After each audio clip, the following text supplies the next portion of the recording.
అందుకనే వస్తుంది. సో సంతోషంగా ఉన్న వాళ్ళందరూ ఒకసారి దేవునికి స్తోత్రాలు చెప్తాం. హల్లెలూయా హల్లెలూయా. మనం అనుకున్నాం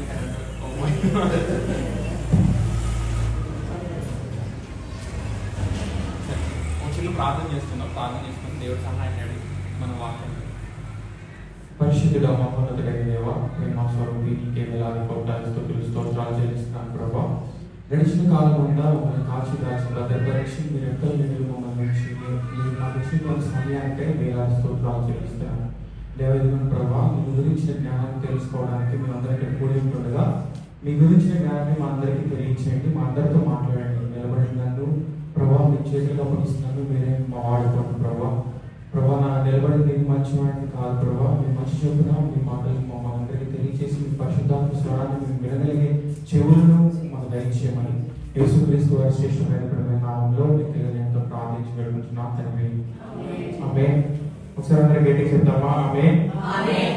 సరే, ఇప్పుడు మీరు ఏం చేశారు? ఇప్పుడు దాకా అంటే వాక్యం అయిపోయింది. వాక్యం అయిపోయిన తర్వాత మీరు ఏం చేశారు? ఆరాధన చేశారు. ఆరాధనకి ప్రార్థనకి తేడా ఏంటి? నాకు వచ్చింది అర్థమైందా? ఆరాధనకి ప్రార్థనకి డిఫరెన్స్ ఏంటి? పాస్టర్ గారు అలాగే తెలియలేదు, మీరు అలాగే బోధిస్తున్నారు కాబట్టి వాళ్ళకి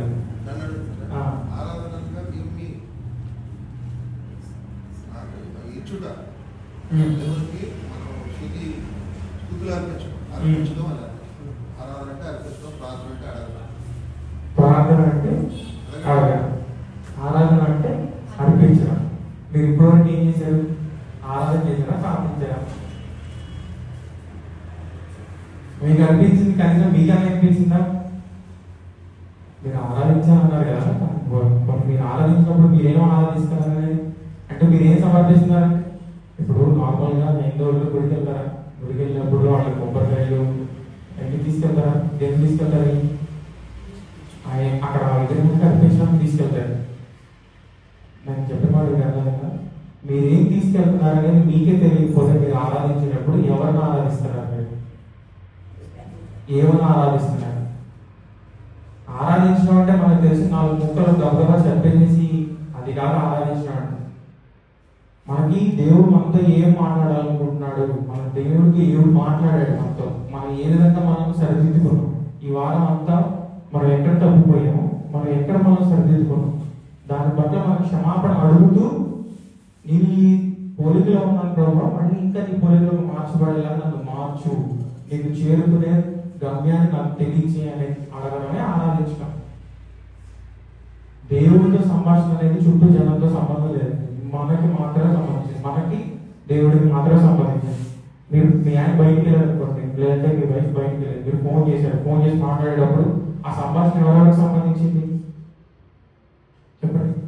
ఆ సంభాషణ మీకు అవతల వ్యక్తికి సంబంధించింది. అలాగే మీరు చేసే ఆరాధన మీకు మీ దేవుడికి సంబంధించింది. కానీ ఆ దేవుడు వినగలిగే సిచ్యువేషన్ లో మీరు ఆరాధించట్లేదు, ఏదో 4 ముక్కలు మాట్లాడేసి వెళ్ళిపోయాం, నామకార్థంగా వచ్చాం చేసి వెళ్ళిపోయామంటే అది ఆరాధన కాదు. నేను చెప్పేది కొంచెం కఠినంగా ఉండవచ్చు కానీ అది నిజం. అర్థమైందండి? సరే, అయితే మీరు ఆరాధన గురించి ప్రార్థన గురించి మాట్లాడడం నా ఉద్దేశం కాదు, కానీ కూడా నాకు మనసు అనిపించింది చెప్పాలనిపించి చెప్పేది. అయితే ఈరోజు నేను మాట్లాడాలనుకుంటుంది ఏంటంటే దేవుడి పిల్లలకు ఉండవలసిన లక్షణాలు ఏంటి? మనందరం దేవుడి పిల్లలే కదా. అయితే దేవుడి పిల్లలకి మనకు ఉండాల్సిన లక్షణాలు ఏంటి? ఇప్పుడు మన పిల్లలు అనుకోండి, ఆ పిల్లలు ఎలా ఉన్నాడంటాం, నా అలాగే ఉన్నాడు, వాళ్ళ అమ్మలా ఉన్నాడు, లేదంటే వాళ్ళ అక్కలా ఉన్నాడు, చెల్లిలా ఉన్నాడు అనుకుంటారు కదా. అలాగే మనందరం దేవుడి పిల్లలు కదా. అయితే దేవుడి పిల్లలుగా మనకు ఉండాల్సిన లక్షణాలు ఏంటి? అయితే ఒక వాక్యం చదువుతాం, యోహాను సువార్త 1:12.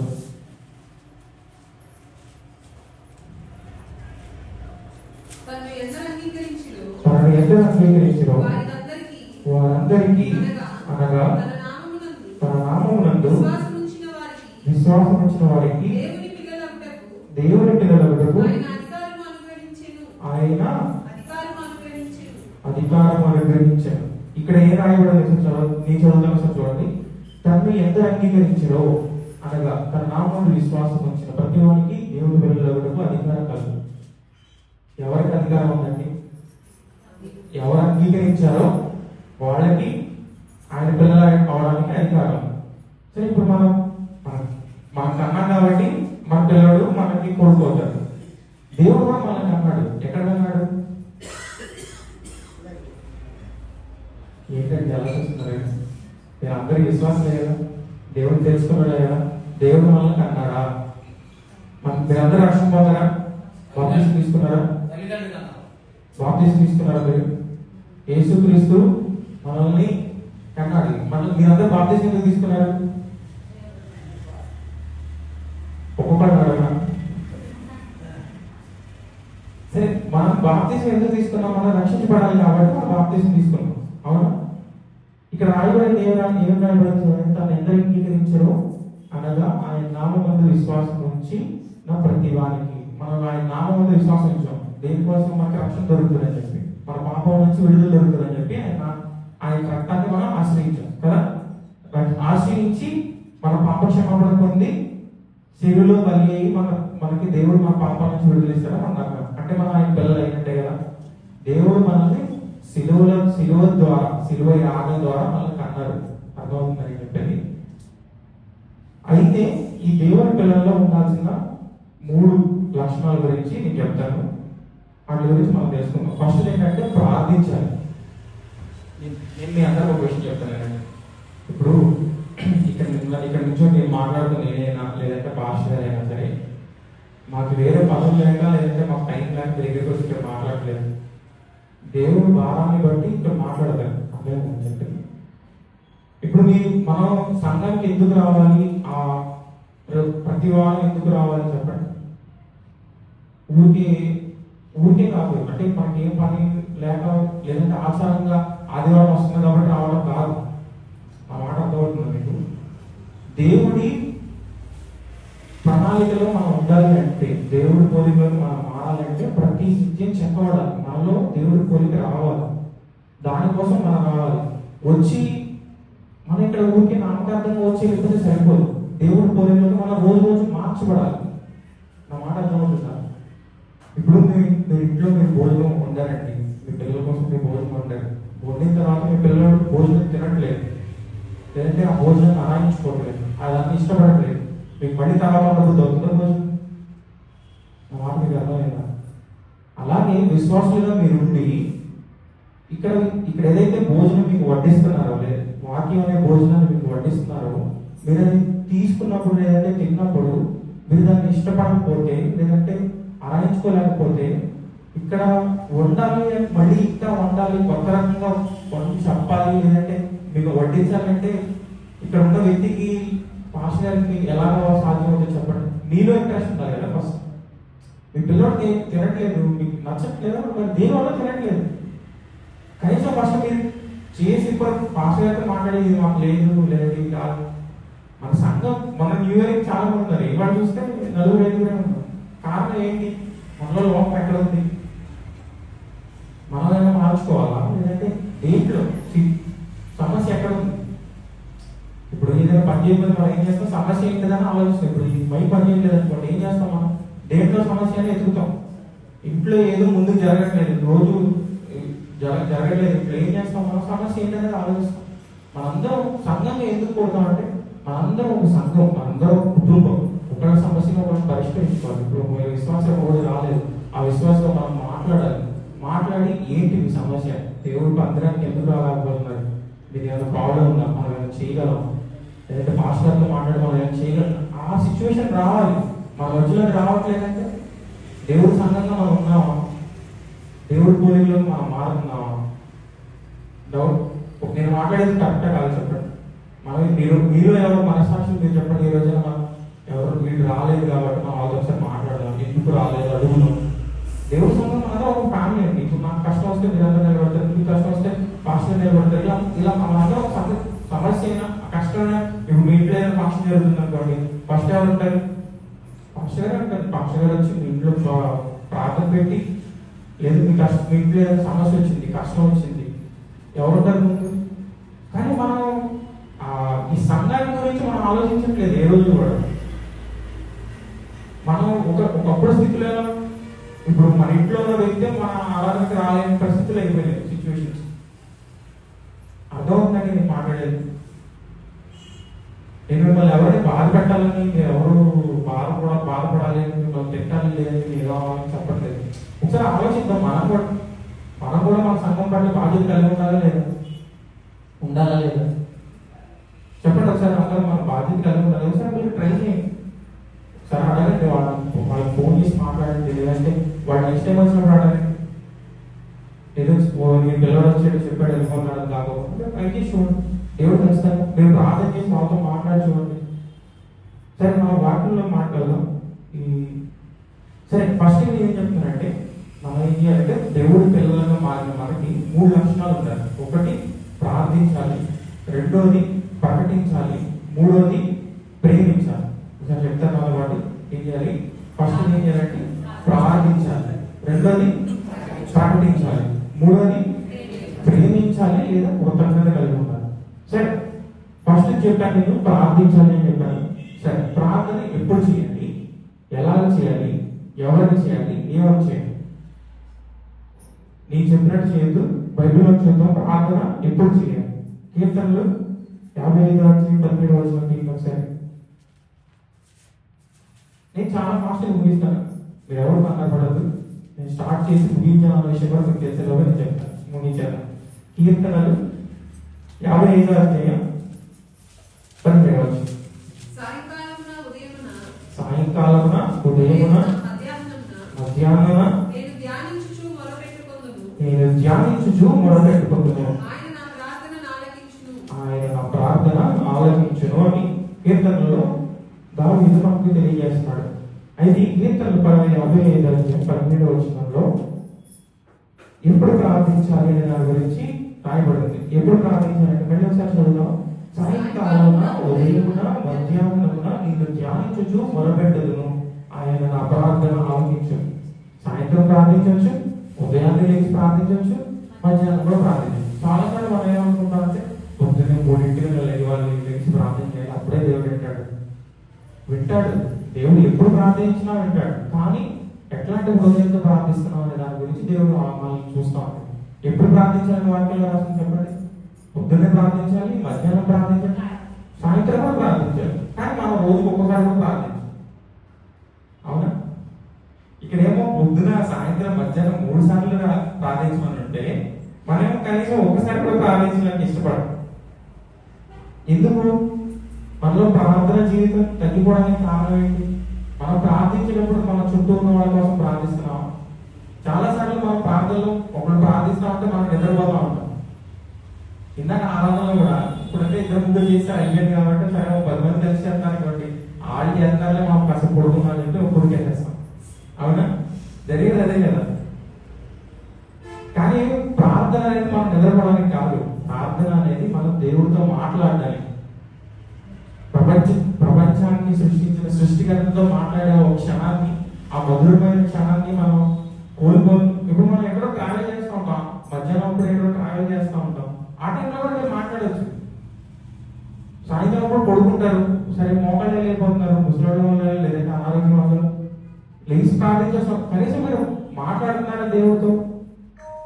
అసలు ఈ రోజంతా మమ్మల్ని కాపాడారు, థ్యాంక్ యూ సో మచ్, కృతజ్ఞతలు. మనకు ఆ కృతజ్ఞత ఉన్న దేవుడు మనం నిజం కాదా? ఎంతమంది చనిపోవట్లేదు రోజు చేస్తే.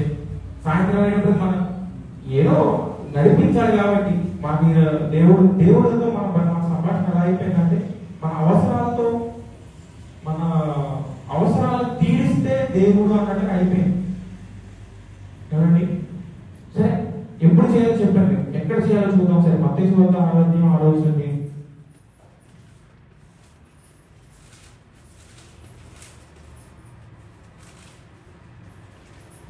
నీవు ప్రార్థన చేయనప్పుడు నీ గదిలోనికి వెళ్ళి తలుపు వేసుకొని రహస్యంలో నీ తండ్రికి ప్రార్థన చేయండి. అప్పుడు రహస్యంలో తండ్రిని చూచి నీ తండ్రి నీకు ప్రతిఫలం ఇచ్చింది.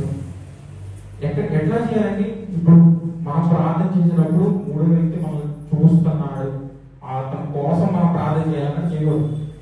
అదే ఇప్పుడు ఆరాధన చేసినప్పుడు పాస్టర్ గారు ఏమైనా అనుకుంటారేమో అనుకుని ప్రార్థన చేసేవాళ్ళు కూడా చాలా మంది ఉంటారు. కొన్నిసార్లు మీలో ఉండకపోవచ్చు, నేను నా జనాలే చెప్తాను. ఏమి కూడా నేను చెప్పేయండి మీ గురించి కాదు, మీరు అందరూ మంచి విశ్వాసులు. నేను జనరల్గా చెప్తాను, మనం పరీక్షించుకోవడం కోసం చెప్తున్నాను. అర్థమవుతుందని చెప్పేది. సరే సార్, అందరూ దేవుడి స్తోత్రాలు వెళ్తాం. హల్లెలూయా, హల్లెలూయా. సరే, ఇప్పుడు ఎక్కడ ప్రార్థన చేయాలండి? రహస్యమున్న తండ్రికి మూడో వ్యక్తి చూడకుండా. ఇప్పుడు మూడో వ్యక్తి, ఇద్దరు వ్యక్తులు ఎవరండి? మీరు, దేవుడు. నేను అందుకే మూడో వ్యక్తి చూడకుండా ప్రార్థించాలని చెప్తున్నాను. మీరు ప్రార్థించాలి. మీరు ప్రార్థించినప్పుడు మీరు ఫోన్ మాట్లాడుతుంటారు. మీరు ఫోన్ మాట్లాడేటప్పుడు మీకు మీ ఎదుగుతున్నాయి కదా ఇచ్చేది. మూడో వ్యక్తి వినిపిస్తుందా? మీరు స్పీకర్ లో పెట్టిన వరకు కొంతమంది ఆ స్పీకర్ ఆన్ చేస్తారు ఇంట్లో, అందరికి వినిపించాలి ప్రార్థన అని చెప్పి. అత్తయ్య గారు ఏదో జరుగుతుంది, లేదంటే కోడల మీద కోపం అత్తయ్య వస్తారు. అత్తయ్య గారు ఏమో కోడలకి పిల్లలు పెద్దగా ప్రార్థన చేస్తారు.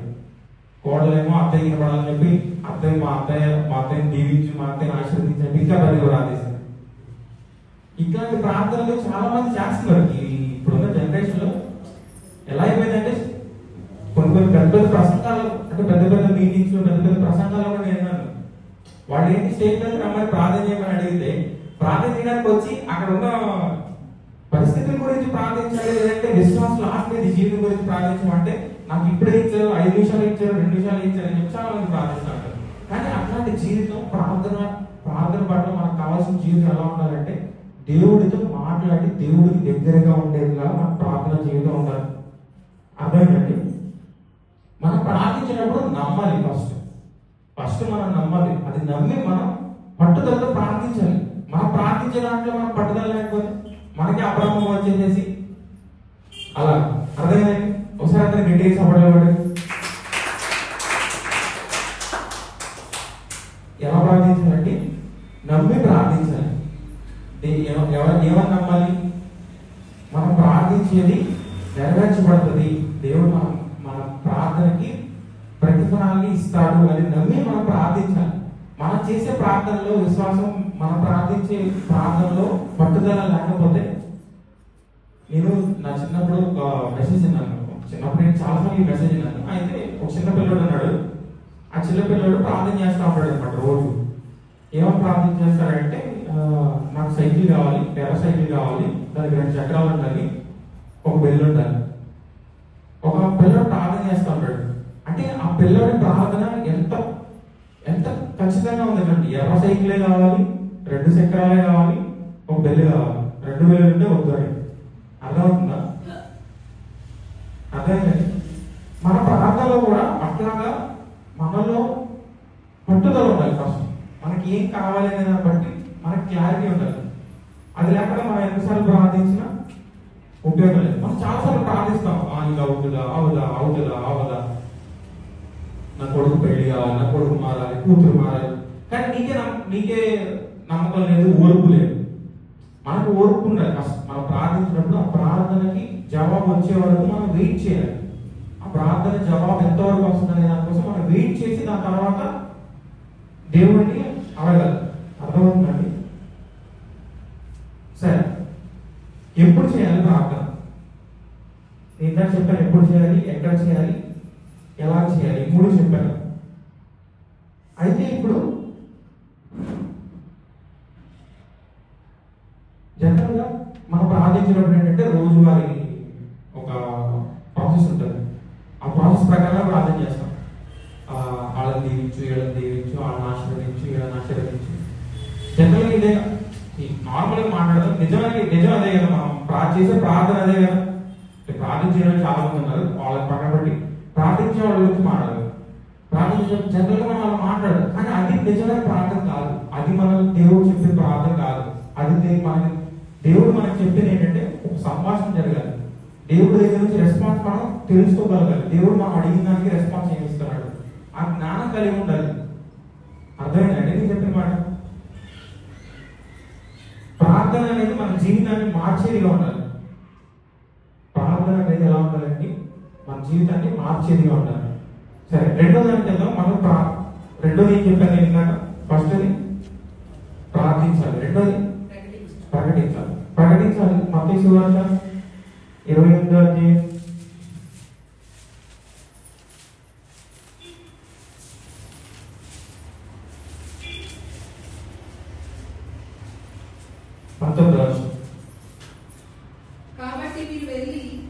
కాబట్టి మీరు వెళ్ళి సమస్త జనులను శిష్యులుగా చేయుడి. సమస్త జనులను శిష్యులుగా చేయుడి. తండ్రి యొక్కయు తండ్రి యొక్కయు కుమారుని యొక్కయు కుమారుని యొక్కయు పరిశుద్ధాత్మ యొక్కయు నామములోనికి పరిశుద్ధాత్మ నామములోనికి వారికి బాప్తిస్మం ఇచ్చుచు వారికి బాప్తిస్మిచ్చుచు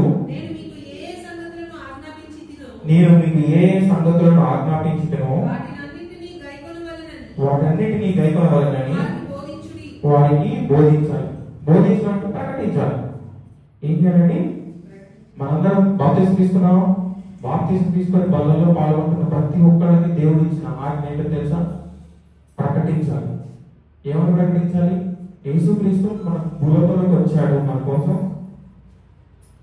శిలువలో బలి అయ్యాడని చెప్పేది మనం ప్రకటించాలి. అర్థమైందని చెప్పి మాకు ఏమవుతాయా, మేము ఏం చదువుతున్నాం, మాకు చదువులు వచ్చాం మీకులాగా. మనకు చదువు అవసరం లేదండి. దేవుడి గురించి ప్రకటించడానికి మనకి చదువు అవసరం లేదు.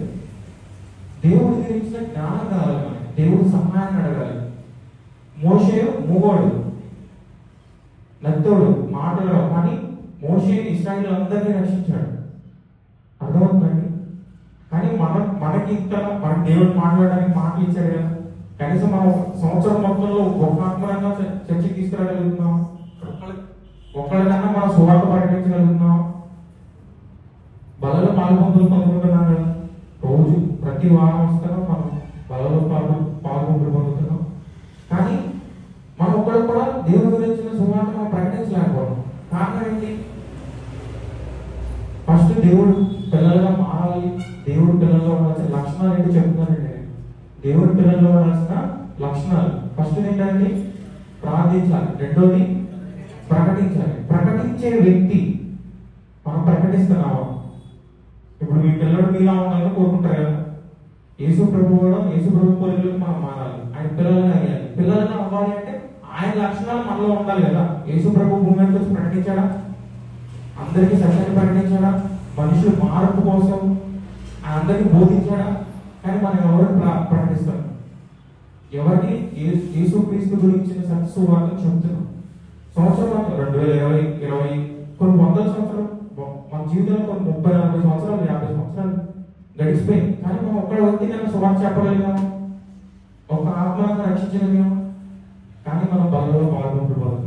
మనకు చెప్పబడిన ఆజ్ఞ ప్రకటించాలి అనేది మనకు చెప్పబడిన ఆజ్ఞ.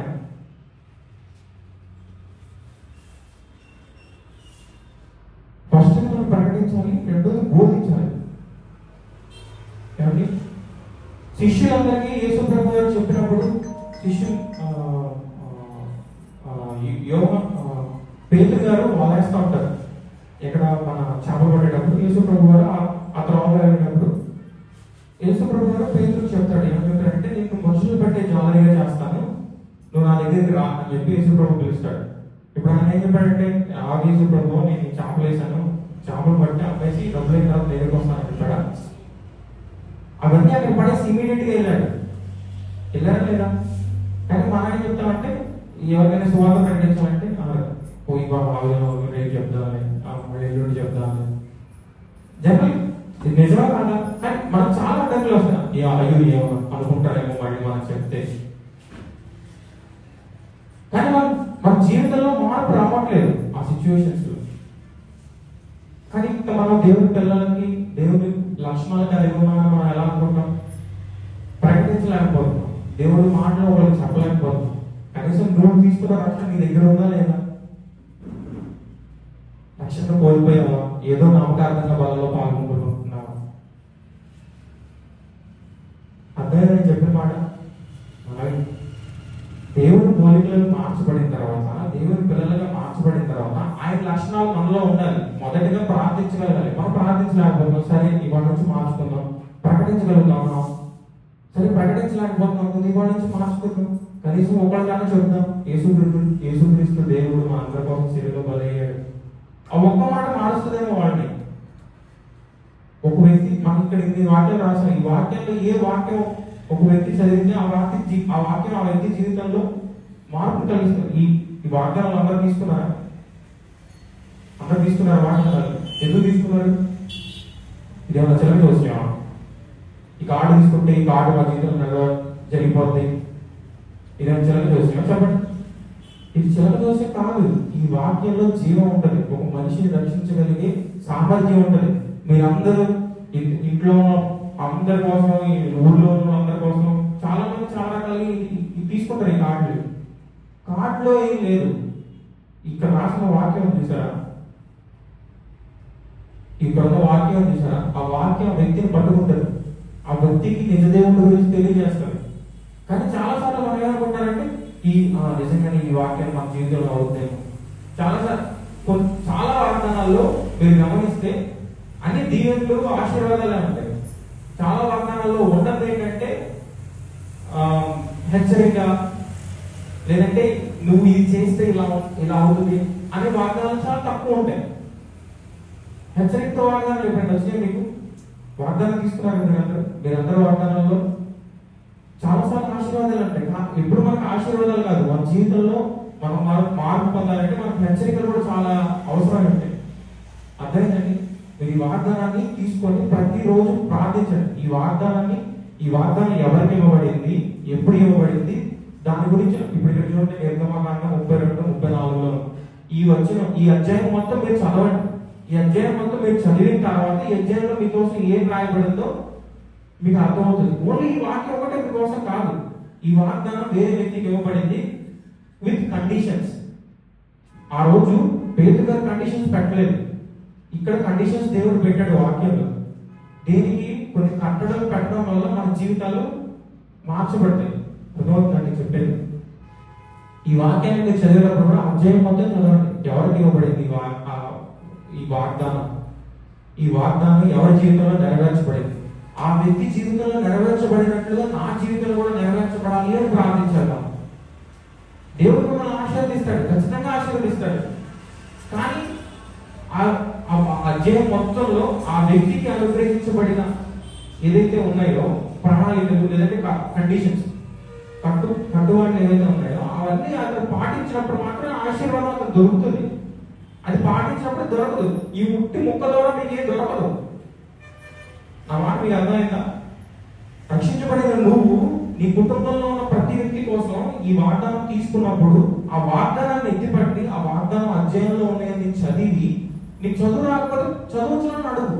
అడిగి మాతో చదివించుకొని నువ్వు అర్థం చేసుకో, దాని గురించి ప్రార్థించు. ఈ వాగ్దానాన్ని ఈ వాగ్దానం మీద చేయబెట్టి, దేవా ఈ సంవత్సరం నా కుటుంబం కోసం ఈ వాగ్దానాన్ని ఇచ్చావు, ఈ వాగ్దానం మా కుటుంబం అందరి మీద నెరవేర్చు.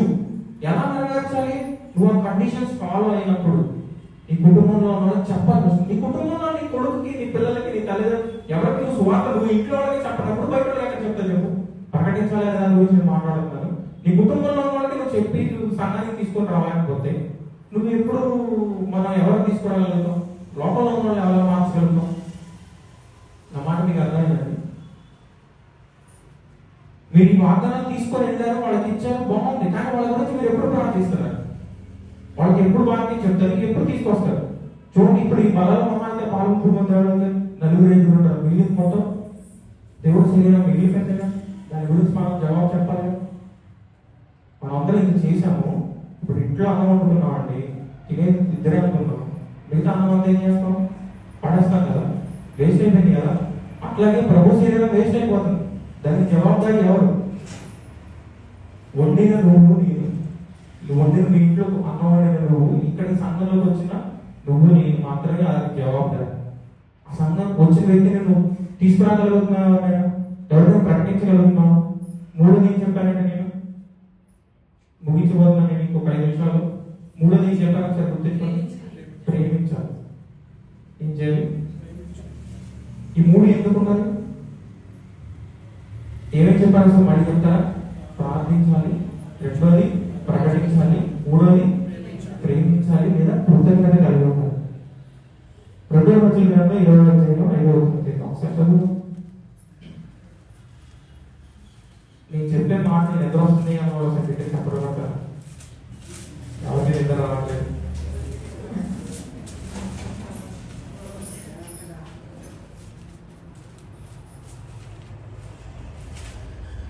రెండో రాజులు 2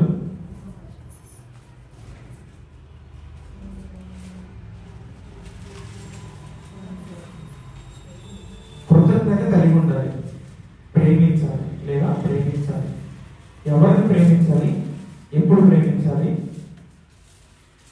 ఎలా ప్రేమించాలి అనేది నేను చెప్పట్లేదు. కానీ ఇక రెండో రాజులు 20వ అధ్యాయం చూద్దాం. సరే,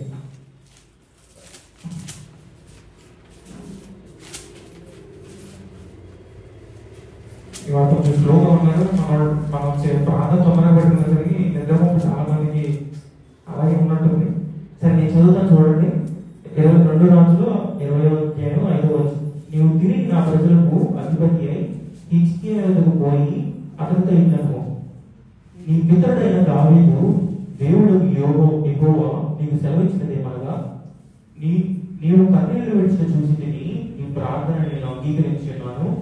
నేను నిన్ను బాగు చేసేదను. 3వ దినమున నువ్వు యెహోవా మందిరమునకు ఎక్కిపోవుదువు. ఏమని రాస్తుంది అక్కడ? ఫస్ట్ దేవుడు వాళ్ళని ఆశీర్వదించాడు, దేవుడు దీవించాడు. 3వ దినంలో ఏం చేశారు? ఆశీర్వించబడిన తర్వాత దేవుని మందిరానికి, చెప్పండి, దేవుని మందిరానికి పోవుడు. ఎందుకంటే తీసారా? అందుకే పేజ్ నెంబర్ 327. ఇక్కడ 5 వచ్చిన తర్వాత లాస్ట్ రాసింది 3వ దినమున నీవు యెహోవా మందిరమునకు ఎక్కిపోవుదు. ఇప్పుడు చాలా సార్లు మన జీవితాల్లో దేవుడు మనకి ఎన్నో ఆశీర్వాదాలు మన కుటుంబంలో చేస్తూ ఉంటాడు, ఎన్నో ప్రమాదాల నుంచి మనం రక్షిస్తూ ఉంటాడు. కానీ మన జీవితాల్లో మనం చేసేది ఏంటంటే ఆయన పట్ల మనం కృతజ్ఞత కలిగి ఉంటాం. ఆయన చేసిన తేడాన్ని బట్టి మనం కృతజ్ఞత కలిగి ఉంటాం. అర్థమైందా నేను చెప్పిన మాట? కృతజ్ఞత లేక మనం ఏం చేస్తా ఉంటామంటే ఏముందలే అన్నట్టుగా చాలా సార్లు మనం వదిలేస్తా ఉంటాం. అక్కడ ఆశీర్వదించబడిన దావీదు 3వ దినాన మందిరానికి వెళ్ళాడు. మనం మందిరానికి వస్తామో లేదో మనకి డౌట్ నిజానికి. కానీ ప్రతి వారం మన రోజు తినడానికి ఏమి దొరుకుతుంది? అది ఆశీర్వాదంగా బతకడానికి నీడ, గుడ్డ, మంచి ఫ్యామిలీ, హ్యాపీ లైఫ్ ఉందా లేదా? లేదన్నా సెటిల్. దేవుడు మనందరికీ మంచి జీవితాన్ని ఇచ్చాడు. ఆయన మన కృప చూపిస్తా మన జీవితాన్ని ఉంచుతున్నాడు. ఆయన కృప మన మాటలు ఉంచుతున్నాడు. కానీ చాలా సార్లు మనం ఆయన చూపించిన కృపకి కృతజ్ఞత కలిగి ఉన్నాం. మనం మీరందరూ మంచి విశ్వాసులు, మీరందరూ ఈ వారంతో దేవుడు మిమ్మల్ని కాపాడాడు, మేము పండగ చేసుకున్నాం, పండగలో చర్చికి వెళ్ళాం అని చెప్పి నెక్స్ట్ వారం మీరు మానేయలేదు. మీరు మంచోడు కాబట్టి. కానీ చాలా మంది మన చర్చిలో మానేశారు. నేను ఎట్లాగే మాట్లాడతాను, నేను బాధ కలిగితే నాకు క్షమించండి, కానీ ఇది నిజం. చాలా సార్లు మన దేవుడు చేసిన 2024 అంతా ఒకరోజు పెడితే చాలండి బాబు. సంవత్సరంలో మొదటి రోజు దేవుడితో అంటే చాలు. ఆ రోజు బిర్యానీ పెట్టారు మన చర్చిలో మా మాస్టర్ గారు, చాలు. ఇంకెప్పుడు రాకపోతే పర్లేదు. చాలా సార్లు మన జీవితాల్లో కృతజ్ఞత ఉండదు. దేని పట్ల? దేవుడు చేసిన మేళ్ల పట్ల, దేవుడు చూపించిన మనకి కృపణ పట్ల మనకి కృతజ్ఞత ఉండదు. ఏదో ఆ టైంలో అందరూ వెళ్తున్నారు కాబట్టి వెళ్ళాలి అన్న చాలా మంది ఉంటారు. కానీ వీళ్ళందరికీ మీరు చెప్పాలి, మీరు వాళ్ళతో మాట్లాడి ఏమో ఎందుకు రావట్లేదు, మనందరూ మీరేం మీ పనులు అయిపోయిన తర్వాత కనీసం ఒక అరగంట, ఒక గంట, ఒక 10 నిమిషాలు వాళ్ళతో మాట్లాడగలగాలి, వాళ్ళ కోసం ప్రార్థించాలి. ఏవో వీళ్ళు రాలేకపోతున్నారు, వాళ్ళకి ఎటువంటి సమస్యలు ఉన్నాయేమో, ఆ సమస్యలు తొలగించిన ప్రార్థించగలగాలి.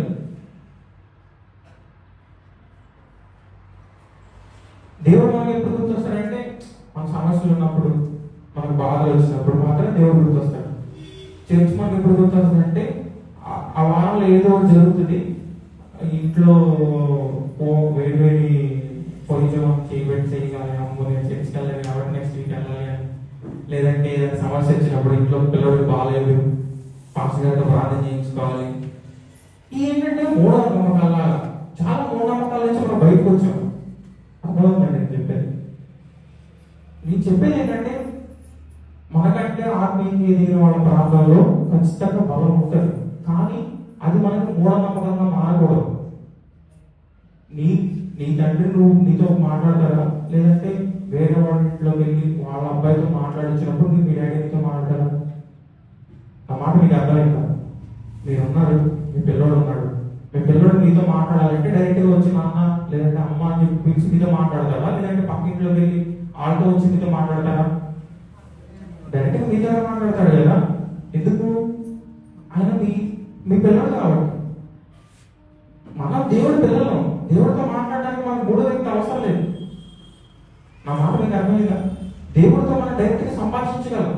డైరెక్ట్ గా మనం అడగగలం. కానీ కొన్నిసార్లు మన విశ్వాసం, మన పరిశుద్ధత సరిపోనప్పుడు వేరే వ్యక్తి సహాయం తీసుకోవాలి. అర్థమేంటండి? దేవుడి యొక్క ప్రత్యక్షత, దేవుడి యొక్క వెలుగు మనం చూసి దాన్ని రిసీవ్ చేసుకోలేని క్షణాల్లో ఫస్ట్ మనం పరిశుద్ధపరచబడాలి. ఇప్పుడు నువ్వు ఇంట్లో స్నానం, ఇంట్లో బయట ఎక్కడ బోధండి, డైరెక్ట్ ఇంట్లోకి వచ్చేస్తావు. ఫస్ట్ ఏం చేస్తావు? కడుక్కున్నావు. దాని తర్వాత లేదు మీ డాడీ లోపల ఉన్నాడు, లేదు మీ అబ్బాయి ఎక్కడ బొరలో వెళ్ళొచ్చేసాడు, వచ్చిన తర్వాత ఎప్పుడో ఇంట్లో వచ్చేసి నేను హక్ చేసుకుంటాడు అంటే ఏం చేస్తారు? మీరు 2 వీక్ బయటగా పంపిస్తారు. అదే దగ్గర ఇక్కడ కూడా మన జీవితాల్లో దేవుడితో మనం మాట్లాడాలి, దేవుడితో మనం సంభాషించాలి అనుకున్నప్పుడు ఫస్ట్ మనం కడుక్కోవాలి. మనం పరిశుద్ధంగా ఉన్నామా లేదా, మనం నీట్గా ఉన్నామా లేదా. నీట్గా ఉన్నప్పుడు దేవుడు మనల్ని హక్ చేసుకుంటాడు, తీసుకుంటాడు. కానీ మన జీవితాల్లో మన పరిశుద్ధత లేనప్పుడు దేవుడు మనల్ని యాక్సెప్ట్ చేస్తాడు. నేను చెప్పిన మాట మీకు అర్థమైందా? మీరు గుర్తుపెట్టుకోండి, మీరు ఎప్పుడు మీరు ప్రార్థించినా ఫస్ట్ ప్రార్థించేటప్పుడు మనలో తెలియచేయచ్చు, తెలియచేయచ్చు, ఎలాగైనా తప్పే. కానీ ఆ ప్రార్థన చేసే ముందు మీరు చెప్పండి, దేవా నిజంగా నేనైతే పాపిని, నాలో అయితే లోపం ఉంది, మనిషిగా పుట్టిన కాబట్టి లోపం ఉంది, నేను అది తెలియచేసానో తెలియచేసానో నాకు తెలియదు, క్షమించు, నా ప్రార్థన నీ దగ్గరికి చేర్చుకోవాలన్నమాట నువ్వు అడగాలి.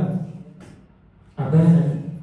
ప్రార్థన చేసేటప్పుడు మనం అలా ప్రార్థన చేయాలి. చాలా సార్లు మనం ఏంటంటే డైరెక్ట్ దేవుడు నాకు మా కొడుకు దేవచం తగ్గించి అది దండకం కాదు. మనం వెళ్ళి అంటే అయిపోవడం లేదు. మీరు ఫస్ట్ మనం ఎలా ఉన్నాం, మనకు వచ్చే సమస్యలు కూడా చాలాసార్లు మనం పరీక్షించడానికి వస్తాం. ఫస్ట్ మనం ఆ సమస్య గురించి ప్రార్థించేటప్పుడు మనం ఫస్ట్ దేవుడిని అడగాలి. ఆ సమస్య నాకు ఎందుకు వచ్చావు, నా జీవితంలో ఎందుకు పెట్టావు, ఆ సమస్య నాలో ఎందుకు వచ్చింది అసలు, అది అడిగిన తర్వాత నేను కడుక్కొని ప్రార్థన చేయాలి. నువ్వు ఇంట్లోకి వెళ్ళే ముందు నువ్వు స్నానం చేసి వెళ్ళి మీ డాడీ కలుస్తావు, లేదంటే మీ పిల్లలు నీ స్నానం చేపించి నువ్వు తీసుకొస్తావు. దేవుడు కూడా నీకు స్నానం చేపిస్తాడు, వాక్యం ద్వారా నీతో మాట్లాడతాడు. అర్థమవుతుంది? మనందరూ అర్థమే భాషలో చెప్తున్నాడు. నేను సంస్కృతం నాకు రాదు, వచ్చిన అంత మాట్లాడకూడదు. నేను మనందరికీ అర్థమయ్యే భాషలో మాట్లాడతాను. అర్థమైందని నేను చెప్పేది. వచ్చేవాడు నేను దేవుడి పిల్లల లక్షణాలు మీ అందరూ చూడాలనుకుంటున్నాను. ఒకసారి నేను ఏం చెప్పాను ఒకసారి మళ్ళీ మీ అందరికి చెప్పి అందరూ నాలుగు చెప్పండి. ఫస్ట్ నేనేం చెప్పాను? ప్రార్థించాలి. రెండోది ప్రకటించాలి. మూడోది ప్రేమించాలి లేదా కృతజ్ఞత కలిగి ఉండాలి. సరే, ప్రేమించాలి. దేన్ని ప్రేమించాలి? సంఘాన్ని ప్రేమించాలి. చాలాసార్లు మనం సంఘాన్ని ప్రేమించాం. దేవుడు చేసిన మేళను బట్టి దేవుడి పట్ల మనం కృతజ్ఞత కలిగి ఉన్నాం. కృతజ్ఞత కలిగి ఉన్నా సరే మనం దేవుడు సంఘాన్ని ప్రేమించాం. సంఘాన్ని ప్రేమించే వాళ్ళైతే ఒక వారం వచ్చి ఇంకో వారం మానేస్తారు. సంఘాన్ని ప్రేమించే వాళ్ళైతే సంఘంలో ఉన్న వ్యక్తులు పడిపోతున్నా నశించిపోతున్నా వాళ్ళు అలా చూస్తూ ఉండగలమా? ఉండలేదు కదా. కానీ చాలాసార్లు మనం దేవుని పిల్లలుగా దేవునిలో ఉండాల్సిన లక్షణాలు మనలో చూడలేకపోతున్నాం. అంటే మెయిన్ కారణం ఇదే అవుతుంది. అదే నేను చెప్పింది. సరే మళ్ళీ చెప్తాం. ఫస్ట్ ఇవి ఈ 3 లేదా 4 మన జీవితంలో నెరవేర్చబడాలి. ఫస్ట్దిగా మనం ప్రార్థించాలి. ప్రార్థిస్తారు, డైలీ ప్రార్థించండి. మీరు ఏ పని చేస్తామో సరే, ఏదైనా పొలంలో కలుపు తీస్తున్నారు, లేదా ఇంట్లో ఏదో పని చేస్తున్నారు, లేదంటే ఆఫీస్లో పని చేస్తున్నారు, ఎక్కడ ఏం చేస్తున్నా సరే 2 నిమిషాలు మాట్లాడవచ్చు. మనం పెద్ద విషయం కాదు కదా. నాకు ఇప్పుడు ఫోన్ చేయాలంటే ఫోన్ చేసినట్టు ఫోన్ చేసి ఫోన్ మాట్లాడదాం కదా. లేదు మీరందరూ అమ్మో అనుకుంటారేమో, నాకు ఫోన్ వచ్చింది, మీరందరూ డిస్టర్బెన్స్ అయితే పక్కకి వెళ్ళి మాట్లాడారు. అవునా కదా? ఎట్లా ఫోన్ వచ్చింది, నేను బయటకు వెళ్ళి మాట్లాడానా? ఎందుకు మాట్లాడాను? అలా డిస్టర్బెన్స్. అలాగే ఒకవేళ మీ చుట్టూ జగన్ అనుకోండి, డిస్టర్బెన్స్ అనుకోండి, పక్కన రండి, 2 నిమిషాలు మాట్లాడండి. దేవాలయం టైం మాట్లాడాలి. Thank you so much. కృతజ్ఞతగా దేవుడు మనం చేసిన మేళను బట్టి మనం కృతజ్ఞత చూపిస్తున్నాం అంతే. మనమేం హాస్టల్ రాసేవట్లేదు, మనకి అంతస్తులు రాసేవట్లేదు. రెండోది ఏం చెప్పాను? ఇప్పుడు ప్రకటించాలి. దేవుడి గురించి తెలుసుకున్న నువ్వు దేవుడి పోలికలు నువ్వు మార్చబడాలంటే యేసుక్రీస్తుని తెలుసుకున్న పేతురు గారు ఏం చేశారు? అపోస్తలులు ఏం చేశారు? పౌలు గారు ఏం చేశారు? ప్రకటించారు. దేవుడి గురించి సతీసు వార్తను లోకాన్ని ప్రచారం చేశారు. అలా మనం కూడా ప్రచారం చేయాలి. మూడోదిగా ప్రేమించాలి. ప్రేమించాలంటే కృతజ్ఞత కలిగి ఉండాలి. సంఘాన్ని ప్రేమించాలి. మనకి ఎవరైనా చాలాసార్లు మనకు చాలా మంది సహాయం చేస్తారు. ఆ సహాయం మనం మర్చిపోతాం, గుర్తుపెట్టుకోం. ఆ సహాయం బట్టి మన మనం దేవుడికి కృతజ్ఞతలు చెల్లించి ఆ వ్యక్తికి కూడా మనం కృతజ్ఞత కలిగి ఉండాలి. అర్థమవుతుందని నేను చెప్పేది. ఒకసారి అందరూ దేవుడికి కలిగి చెప్తాం. చాలా సార్లు మనం కృతజ్ఞత కలిగి ఉంటాం. వాళ్ళు చేసిన మేలు లేదంటే వాళ్ళు చూపించిన ప్రేమ, వాళ్ళు చేసిన సహాయం మనం మర్చిపోయేలా ఉంటాం. అర్థమవుతుందా? మనం అలా ఉండకూడదు. వాళ్ళు చేసిన ప్రేమ, వాళ్ళ పట్ల మనం ప్రేమ చూపించాలి. మనతో ఉన్న సంఘంలో ఉన్నవాళ్ళు చాలా మంది ఉన్నవాళ్ళు ఉంటారు, లేని వాళ్ళు ఉంటారు. ఎట్లాంటి వాళ్ళైనా అసలు అందరికి మనం ప్రేమ చూపించగలిగి ఉండాలి. అర్థమైందండి? ఆ ప్రేమ చూపించినప్పుడు మాత్రమే మనకి దేవుడి లక్షణాలు ఉంటాయి. ఒకసారి అందరూ అడుగు, ఈ లక్షణాలు మనలో ఉన్నాయి లేదా ఒకసారి పరీక్షించుకుందాం. దేవుడిని అడుగుదాం, బలాలు బాగుంటుంది పంపుతున్నాం. మీకు చెప్పినట్టుగా నేను సమయాన్ని ముగించేశాను. ఒకసారి అడుగుదా అండి, మనం ఎంతమంది ఉన్నాం, ఎలా ఉన్నాం అనేది, ఎంతమంది ఉన్నాం అనేది కాదు, కానీ ఎలా ఉన్నాం. మనం బాగా మండాలి. మనం మండుతూ ఉంటేనే ఇంకొకరు మండించగలం. ఇక్కడ ఉన్న వాళ్ళ ప్లేస్ మొత్తాన్ని నింపగలం. మనం మాట్లాడేటప్పుడు పక్కన వాళ్ళు ఏం మండించగలం చెప్పండి. మనం చూసి నిజమే, మన చర్చికి వెళ్తే వీళ్ళలాగా మనం అవుతాం, మన జీవితాలు కూడా మారుతాయి. అరే ఏమో వాళ్ళ జీవితాల్లో మారలేదు, మనం వెళ్ళి చర్చికి వెళ్ళే ఉపయోగం. లోకస్తులు చాలా మంది మాట్లాడుకుంటారు, అడుగుతారు అంటారు కదా. ఒకసారి అడుగుతాను, దేవుడు ఫస్ట్ మమ్మల్ని మండించి వాక్యాన్ని మనలో నిండించండి దేవుడు అడగదు. ఒకసారి అందరూ మోకరిద్దాం, ఒకసారి అందరూ ప్రార్థిద్దాం. పరిస్థితులైన దేవా, మహోన్నతుడానికి వందనాలు, స్తుతులు, స్తోత్రాలు ప్రభువా. నాతో మా అందరితో మాట్లాడిన విధానాన్ని బట్టి నీకే వేలాది స్తోత్రాలు చెల్లిస్తున్నాను స్వామి. నిజమే ప్రభువా, నీ పోలికలోకి మేము రక్షించబడినప్పటికీ ఎన్నోసార్లు నీ పోలికలోకి మేము మార్చబడలేకపోతున్నాం ప్రభువా. నీ లక్షణాలు మాలో ఉండకపోతున్నాయి ప్రభు. మేము ఏదో కార్యాలు పరిస్థితులను బట్టి కానీ అవసరాలను బట్టి కానీ మేము ఎన్నోసార్లు పడిపోయిన వారిగా ఉంటున్నాం. మేము దేవా, ఈ లక్షణాలు మాలో పెంపొందించుకునేలా లేమేమో ప్రభా. మమ్మల్ని దయచేసి మన్నించండి, క్షమించండి. ఒకసారి అందరం అడుగుదాం. దేవా, మమ్మల్ని మన్నించండి, మాలో ఈ లక్షణాలు మాలో పుట్టించండి. మమ్మల్ని ప్రార్థించేవాడిగా, ప్రకటించేవాడిగా, ప్రేమించేవాడిగా మమ్మల్ని మార్చండి. దేవా, ఎత్తుబడిన ప్రతి వాక్యాన్ని ప్రతి ఒక్కరి జీవితాల్లో ఫలించండి. వారి జీవితాలను మార్చండి.